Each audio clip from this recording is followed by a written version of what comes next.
U.S. FCC chief plans to ditch U.S. net neutrality rules.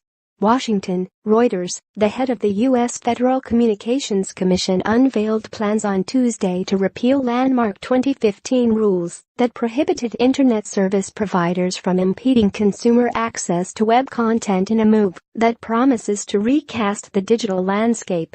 FCC Chief Ajit Pai, a Republican appointed by President Donald Trump in January, said the commission will vote at a December 14 meeting on his plan to rescind the so-called net neutrality rules championed by Democratic former President Barack Obama that treated Internet service providers like public utilities.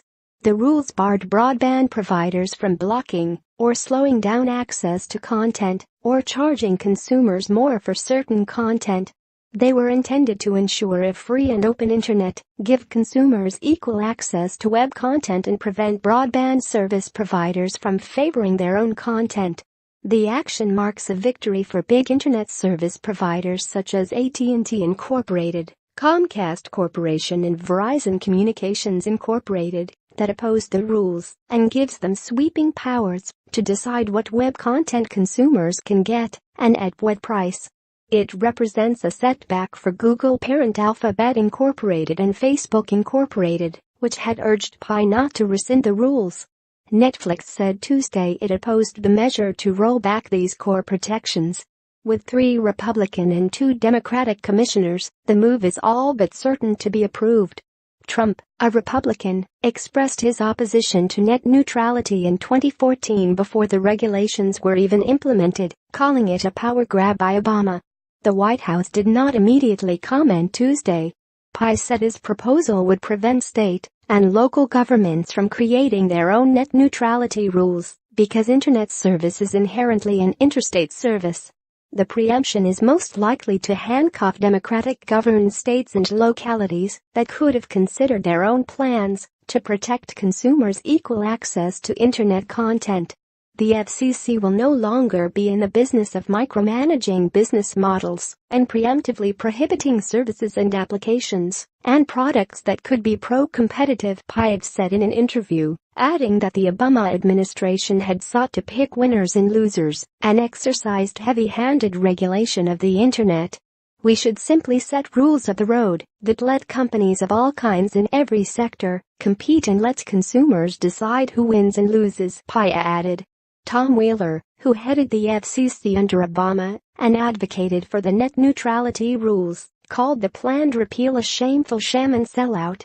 Even for this FCC and its leadership, this proposal raises hypocrisy to new heights.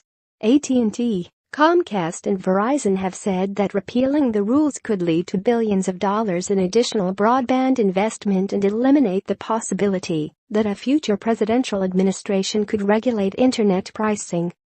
Comcast said no matter what the FCC decided, it would not block, throttle, or discriminate against lawful content. Heavy costs. Verizon said it believed the FCC will reinstate a framework that protects consumers' access to the open Internet without forcing them to bear the heavy costs from unnecessary regulation.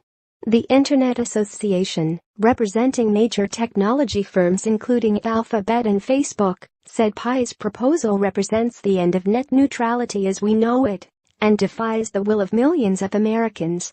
This proposal undoes nearly 2 decades of bipartisan agreement on baseline net neutrality principles that protect Americans' ability to access the entire Internet, it said. Pai's proposal would require Internet service providers to disclose whether they allow blocking or slowing down of consumer web access or permit so-called Internet fast lanes to facilitate a practice called paid prioritization of charging for certain content.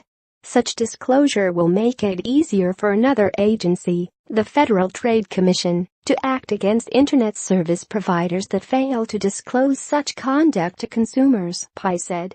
The FTC could seek to bar practices that it deemed anti-competitive or violated antitrust rules.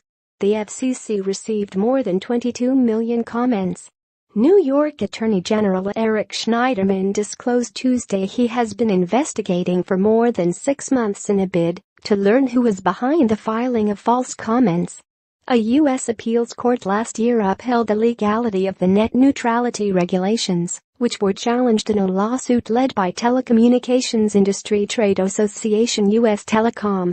The group praised Pai's decision to remove antiquated restrictive regulations to pave